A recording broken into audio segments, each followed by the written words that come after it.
Bom dia, me chamo Matheus Souza. Meu grupo hoje vai falar sobre estrongiloidíase. O grupo ele é composto por mim, Matheus, Débora Santiago, Gisele Oliveira, Márcio Antônio e Ian Marinho. Pode passar, por favor? Pode passar. Sim, a estrongiloidíase é um tipo de doença parasitária causada pelo nematóide Strongyloides stercoralis. Ela se destaca entre as parasitórias intestinais por sua capacidade de completar o ciclo de vida inteiramente dentro do homem, tendo como risco a autoinfecção e desenvolvimento de formas mais graves da doença, como a síndrome de hiperferição. A infecção ela pode ocorrer por meio da penetração de larvas infectantes pelo togumento, as quais realizam um ciclo cardiopulmonar. A transmissão da estrongiloidíase ela pode ocorrer pela forma oral, que é a autoinfecção também, e a forma adulta do parasita, através da forma adulta do parasita, que é a fêmea partenogenética. A outra forma de infecção é por meio da transmissão fecal-oral, com a ingestão de água ou alimentos contaminados com larvas infectantes. Além disso, é possível ter autoinfecção externa e interna. A externa ocorre quando as larvas presentes em resíduos de fezes na região anal e a perianal penetram no indivíduo pela mucosa retal. Pode passar. Falando sobre diagnóstico, a gente tem o diagnóstico laboratorial e o diferencial. Falando sobre o laboratorial, o diagnóstico dessa helmintose ele se dá pela identificação das larvas nas amostras fecais. Porém, como na maioria dos casos o número de larvas é pequeno e a eliminação delas é baixa e irregular, o diagnóstico da estrongiloidase por exames parasitológicos torna-se muito limitado.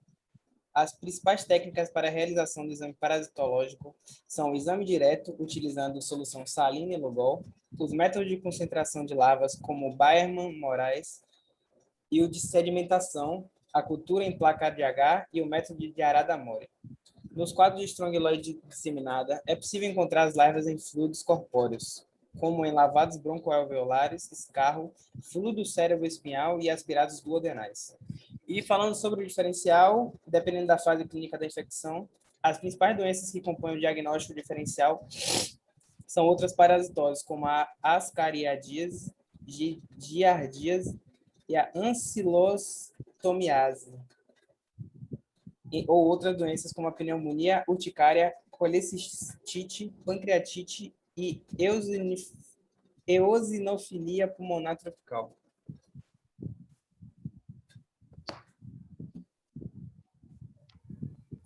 O tratamento dos pacientes acometidos por essa patologia é feito através de fármacos. Os fármacos utilizados são a ivermectina, albendazanol, cambenezanol e tiabezenol. Porém, o mais eficaz é a ivermectina, que é recomendado o uso de 200 microgramas em uma dose única por 2 dias por via oral. Esse tratamento com ivermectina é 100% eficaz. Os outros medicamentos também são eficazes, porém, só devem ser utilizados caso não haja acesso à ivermectina. Após o fim do tratamento, é recomendado que o paciente faça a realização de novos exames parasitológicos de fezes após o período de 7 dias, depois de 14 dias e, consecutivamente, depois de 21 dias. Pode passar. Oi, gente. Eu vou apresentar um pouco o caso clínico. O caso clínico, ele é de um paciente com co-infecção HTLV1 e leishmaniose visceral, que também é chamada de calazar. Ele apresentou-se com estrongiloidíase complicada com pancreatite aguda e enteropatia perdedora de proteínas. Pode passar.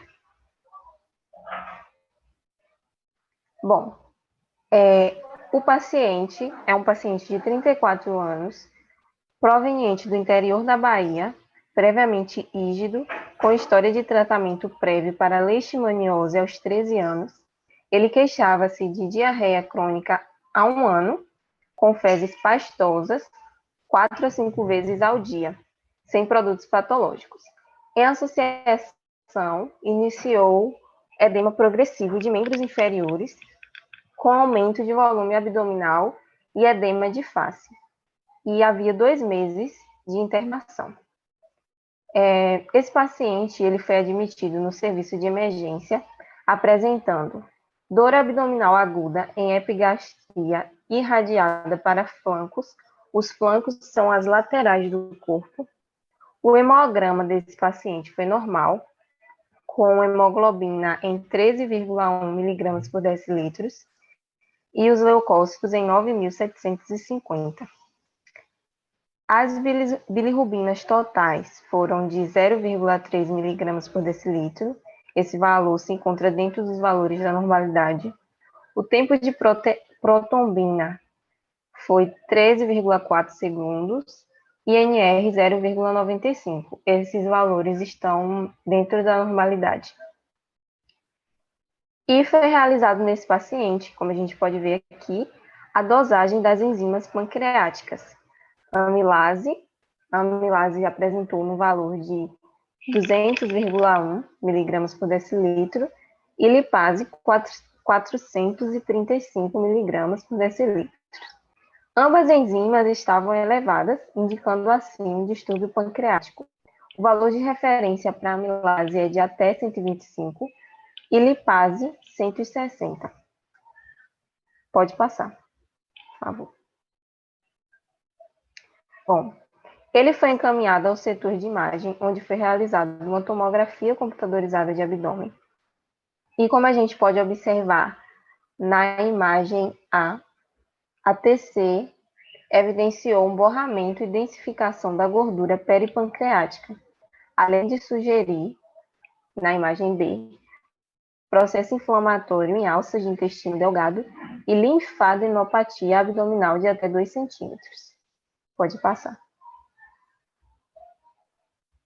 E aí, a partir desses achados, o paciente foi diagnosticado com pancreatite aguda leve, mas na investigação etiológica não evidenciou colelitíase, hipertrigliceridemia e hipercalcemia. E história de trauma, etilismo ou uso de medicações predisponentes, que são as causas mais prevalentes da pancreatite. Esse paciente ele recebeu alta após a resolução do quadro agudo de dor e foi encaminhado para o segmento ambulatorial. Pode passar. Porém, após cerca de 1 mês, ele foi novamente internado por piora da diarreia e anasarca, que é edema generalizado por todo o corpo, além de piora significativa da dosagem de albumina sérica, estavam em 0,8, e essa queda na albumina justifica essa anasarca. E aí, durante a investigação, foi biopsiado linfonodo inguinal, que são linfonodos com tamanho aumentado. Isso acontece quando o organismo está enfrentando algum processo infeccioso. E os linfonodos, eles ajudam a combater essas infecções e por isso aumentam de tamanho. Também foi solicitado a esse paciente dosagem de microalbuminúria de 24 horas e foi realizado o exame protoparasitológico de fezes em 3 amostras, mas o resultado foi negativo nas 3 amostras. E também foi feita pesquisas de anticorpos anti-endomísio e anti-transglutaminase, e o resultado foi negativo. Essa pesquisa ela foi realizada para descartar a hipótese de inflamação por doença celíaca. Mas na endoscopia digestiva alta mostrou atrofia importante do duodeno. Pode passar. E então, com esse resultado da endoscopia, foram realizadas biópsias, onde foi possível identificar numerosos parasitas compatíveis com o nematóide euminto, Strongyloides stercoralis. E essa imagem aqui é da endoscopia. Pode passar. Outros exames também foram realizados, como a sorologia para HIV, que teve resultado negativo, porém, na sorologia para HTLV1 foi positiva. E como o paciente ele relatou história de leishmaniose tratada prévia, foi realizada a punção da medula óssea com pesquisa do DNA de Leishmania SP por reação em cadeia da polimerase e pesquisa direta do protozoário em microscopia óptica. O resultado foi positivo para ambos. E então esse paciente foi diagnosticado com estrongiloidíase, HTLV1 positiva e calazar, que é a leishmaniose. Pode passar. A gente vai discutir um pouco sobre esse caso, né? Os sintomas que o paciente apresentou. E como a gente pode observar, o caso ele pode ser dividido em dois momentos. No inicial, onde teve o diagnóstico da pancreatite, e o segundo momento, que foi o agravamento da estrongiloidíase e o seu diagnóstico, além do diagnóstico do HTLV1 e da leishmaniose. Mas desde os primeiros sintomas desse paciente, a gente pode perceber a evidência de sintomas gastrointestinais, que é um sinal clássico da estrongiloidíase. Esse paciente ele relatou que há mais de um ano ele estava sofrendo com diarreias, né? E aí, esse é um sinal clássico, sintomas gastrointestinais, da estrongiloidíase. Mas com a hiperinfecção da estrongiloidíase, pode ter o acometimento de outros órgãos, como pulmão, sistema nervoso central, fígado e coração. O que potencializa o acometimento de múltiplos órgãos é a capacidade de autoinfecção, como o Matheus explicou, que esse parasito ele pode ter autoinfecção. E isso aumenta a disseminação maciça da forma filarioide pela corrente sanguínea e conseguinte acometimento desses órgãos. E a gente viu que esse paciente ele foi diagnosticado com pancreatite. A pancreatite aguda, ela é uma complicação da estrongiloidíase pouco frequente, mas que já é descrita na literatura. O que pode ocasionar essa pancreatite nesses pacientes é a presença do parasita próximo à pupila duodenal e ducto pancreático principal, que leva ao processo inflamatório local do pâncreas. Como esses casos eles têm baixa incidência, é essencial que nesses casos sejam excluídas causas mais prevalentes de pancreatite, como abuso de álcool, litíase biliar e hipertrigliceridemia. E alguns testes mais sensíveis também podem ser solicitados para saber a causa dessa pancreatite. E esse paciente do caso, ele não apresentou essas causas comuns. Então, a pancreatite que ele apresentou foi ocasionada pela estrongiloidíase. E na investigação dos estrongiloides estercolares, o exame protoparasitológico desse paciente, do caso, ele se apresentou negativo. E isso pode acontecer, como até Márcio tinha explicado, isso pode acontecer porque a detecção das larvas do estrongiloides, ele tem sensibilidade baixa. E aí, caso esses exames sejam negativos e se mantenha a suspeita clínica, recomenda-se a pesquisa de larvas em outros tecidos, como o fluido duodenal, ou até mesmo a endoscopia seguida de biópsia, como foi realizado. E a eosinofilia é um achado comum na estrongiloidíase, inclusive nos casos assintomáticos, porém, a sua ausência, se houver ausência de eosinofilia, não exclui o diagnóstico, visto que se espera a eosinofilia em apenas cerca de 30% dos pacientes com hiperinfecção. E é importante a gente saber também os fatores de risco epidemiológico acerca da distribuição das patologias e fazer uma anamnese bem detalhada com o paciente. A estrongiloidíase é uma doença infecciosa considerada hiperendêmica em todo o Brasil, independente da região considerada. Porém, o HTLV1, ele é caracteristicamente mais prevalente no Nordeste do país, e a leishmaniose visceral também. E o paciente do caso apresentado, ele mora na região Nordeste, e ele apresentou positividade para essas duas patologias. Então, é muito importante que na triagem se conheçam esses fatores de risco epidemiológico, porque assim a gente vai saber melhor o encaminhamento desse paciente e também ter uma possível noção do que pode estar acontecendo ali.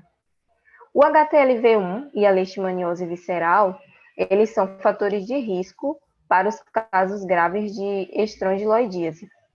E no caso do HTLV1, por deslocar a imunidade para uma resposta T-help tipo 1 ou TH1, responsável principalmente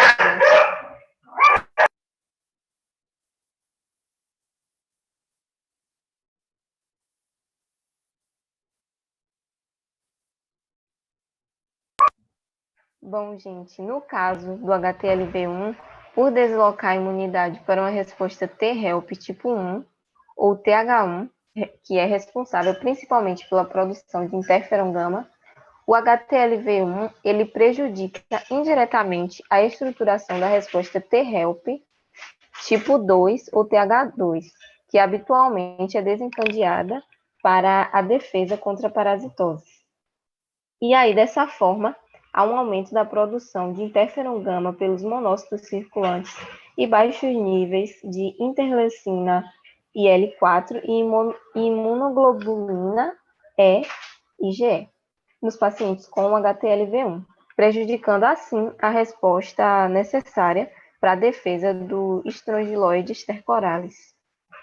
E no caso da leishmaniose visceral, de forma semelhante, ela também é responsável por uma exacerbada resposta TH1, sendo assim um possível fator de risco, só que no caso da leishmaniose, esse fator de risco ele ainda é pouco descrito para a estrongiloidíase disseminada e causando por vezes ausência de eosinofilia nesses pacientes.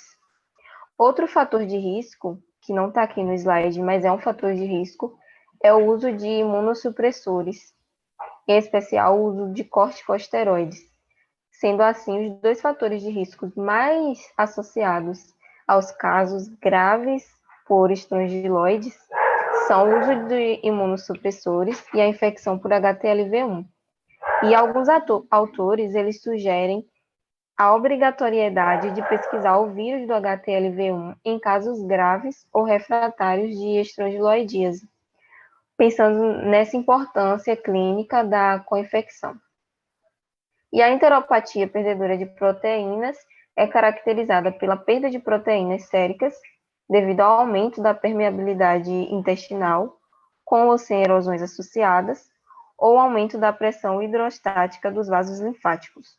O paciente do caso, ele teve uma queda significativa no valor de albumina, e mesmo sendo raro a enteropatia perdedora de proteínas, pode ser justificado no contexto da hiperinfecção, porque o estrongiloides, uma vez ele pode levar à lesão da mucosa e ao acometimento de vasos linfáticos mesentéricos, a depender, né, do grau e extensão da infestação intestinal. Pode passar. Aqui são as nossas referências. Pode passar. Obrigada, gente. Foi esse o nosso trabalho.